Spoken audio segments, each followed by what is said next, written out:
1992 2022, cela fait exactement 30 ans que la JCC, Jeunesse chrétienne combattante, existe.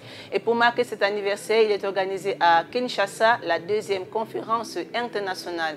Shalom bien-aimés dans le Seigneur, bienvenue à cette émission spéciale qui vous fait vivre ce que Dieu a fait pendant 30 ans. Je suis la sœur Elisabeth CVV Douala et je reçois pour cette autre émission, la sœur Esther Jaël Gallet, elle est J33 au siège de Douala. Ça va la sœur Jaël? Ça va bien par la grâce de Dieu.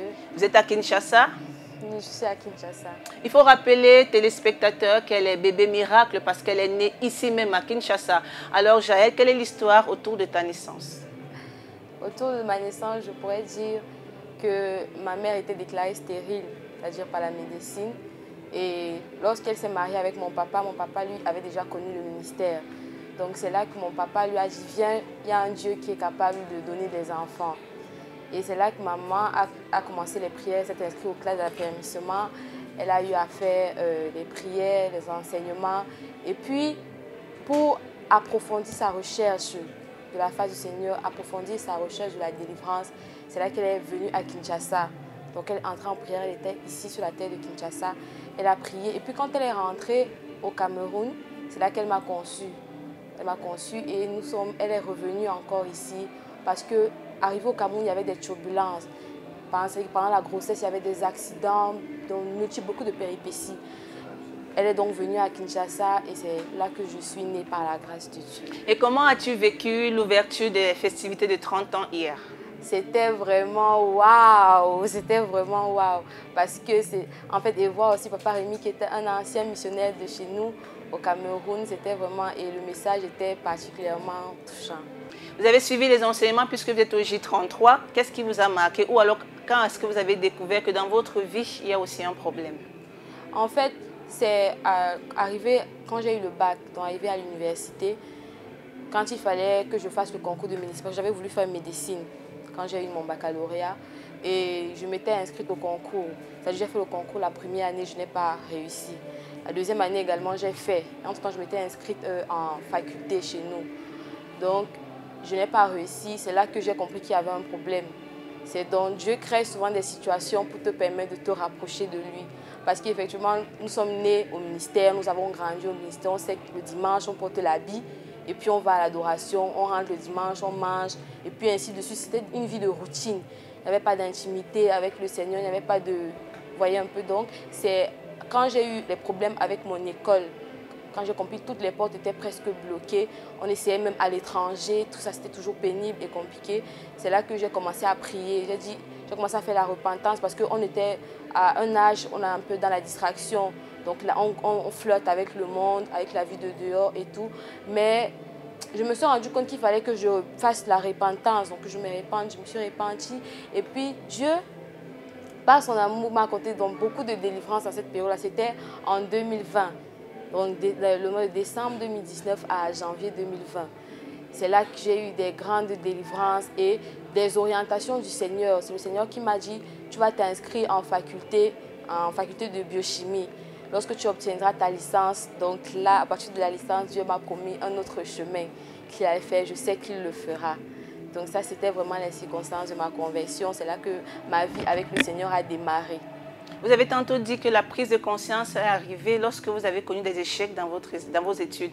Alors, qu'est-ce que vous avez découvert dans votre famille comme condamnation? Parce que vous êtes un bébé miracle, il faut le dire. Vous êtes né au ministère et dans la marche avec le Seigneur, vous avez découvert quoi?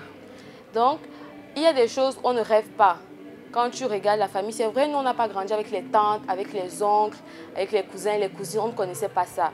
Donc, les parents avaient très tôt compris le message du ministère. Donc, on n'était pas on marchait avec ceux qui marchaient avec nous, avec le Seigneur. Donc, c'est au fur et à mesure, en grandissant, que j'ai appris, j'ai un peu observé. C'est là que je me suis rendu compte que, et du côté de papa, Ils étaient deux femmes, ils étaient deux sœurs, deux femmes. Il y avait deux filles. La première a fait 2 enfants avec 2 pères différents. Et après, elle est décédée. La deuxième aussi a fait 3 enfants avec 3 pères différents. Ensuite, elle est décédée. Du côté de maman, ils sont, je crois, 12. Et toutes les femmes, c'est-à-dire de l'aînée, de la première femme jusqu'à la dernière, il n'y a que ma mère qui est actuellement mariée. Donc ça, c'est une grâce du Seigneur. Les autres, l'autre s'est mariée, son mari est décédé, elle est actuellement veuve jusqu'à aujourd'hui. L'autre s'est mariée, elle a divorcé. Jusqu'à aujourd'hui, elle n'est pas mariée. Les autres, c'est juste la vie comme ça, faire les enfants.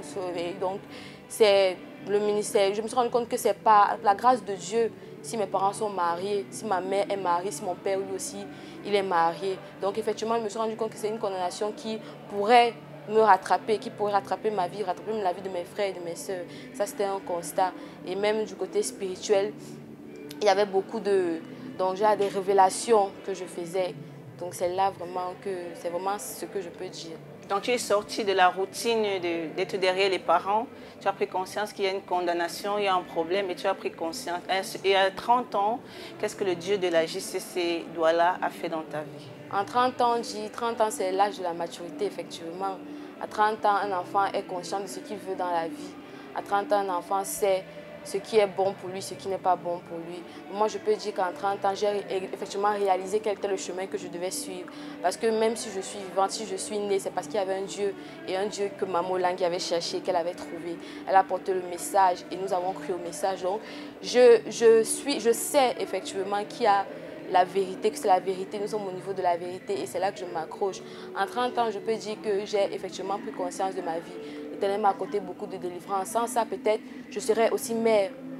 Un enfant, 2, 3 enfants, qui sait, peut-être je serais, mais Dieu m'a épargné de beaucoup de choses, même des accidents, j'ai fait des accidents, c'est-à-dire fatigué, les malades, parce que le diable sait que c'est une bénédiction que l'Éternel a accordée, donc les attaques ne manquent pas, mais l'Éternel continue de se souvenir, l'Éternel continue de protéger.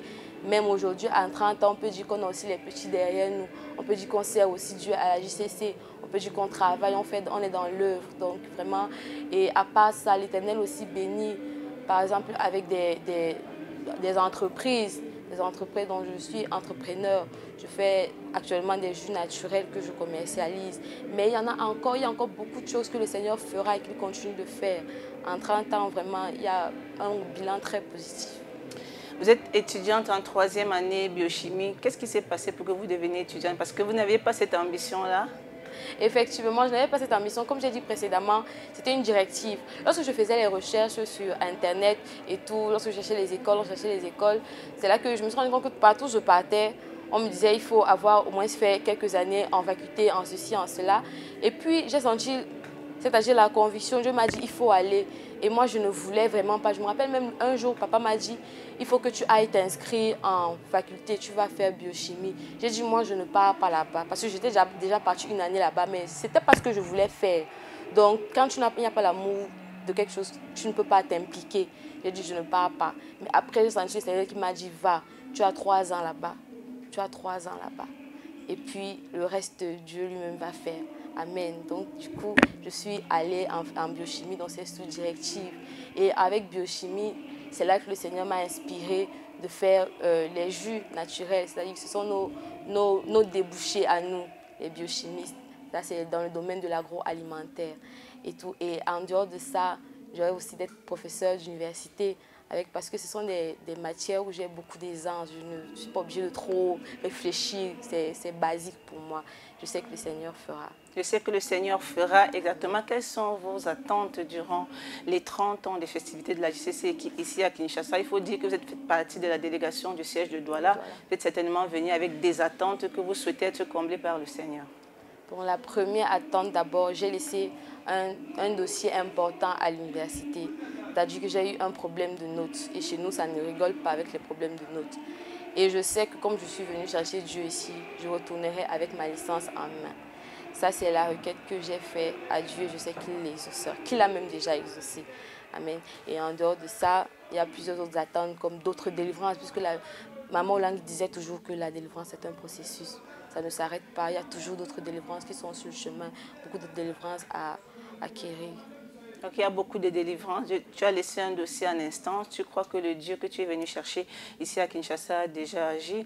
Alors, ils sont nombreux ces jeunes-là qui t'écoutent, hein, qui sont des bébés miracles, qui viennent derrière les parents, qui n'ont pas encore pris conscience de leur vie. Quel message tu peux leur passer? Je dirais vraiment, comme on dit, le salut, il est individuel. Ce n'est pas papa. Certainement, les prières des parents, oui. Les prières des parents sont vraiment efficaces pour un jeune. Parce que si je suis là, je peux dire que c'est à cause des sacrifices de mes parents. C'est à cause de leurs prières, de leurs soucis. Mais le salut, il est individuel. C'est toi qui cherches ton Dieu. C'est toi qui gagne tes victoires sur la terre. Et c'est toi qui vas au paradis pour toi-même. Donc, j'exhorterai vraiment que chacun... Bon, qu'on ne vienne pas par routine. Parce qu'à un certain âge, ce n'est pas évident d'avoir une certaine conscience. Dieu sait comment ramener tout un chacun. Donc, les jeunes, pour réussir, nous avons besoin du Seigneur. Pour avancer, nous avons besoin de Jésus. Et avec lui, la victoire sera certaine.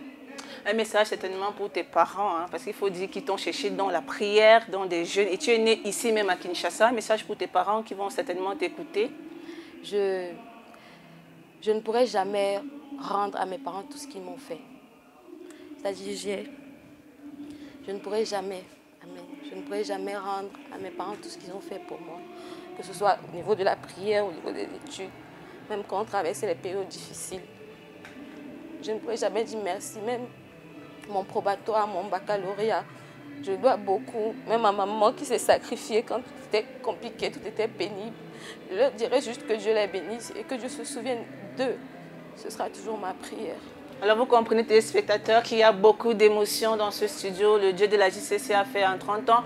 La sœur Esther Jaël de J33. Un message aussi à ceux jeunes-là qui nous écoutent de partout dans le monde entier, qui hésitent encore à s'accrocher à la parole de Dieu, qui hésitent encore à donner leur vie au Seigneur parce qu'ils se disent qu'ils sont jeunes. Quel est le message que tu vas les adresser? Tu vas regarder la caméra et tu vas parler à ces jeunes qui vous écoutent. À s'accrocher, demeurer, persévérer dans la foi. Parce que parfois, on a des attentes, ça met long. On se dit, mais à quand? Quand est-ce que ça viendra? Quand viendra la réponse? Quand viendra la solution? Mais c'est dans la demeure, demeurer. C'est comme quand Daniel avait prié, je le dis toujours, il avait prié pendant 21 jours sans réponse. Si Daniel s'était arrêté au 7e jour, si Daniel s'était arrêté au 10e jour, Daniel n'aurait pas eu la réponse qu'il attendait. Mais Daniel a persévéré. Et quand l'Éternel a vu la foi de Daniel, la persévérance de Daniel, la demeure de Daniel, l'Éternel a dépêché l'ange Michael. Je demanderai juste de demeurer, de persévérer, de s'accrocher parce que c'est un Dieu vivant. Si on me voit, ça veut dire qu'il y a véritablement un Dieu. Amen.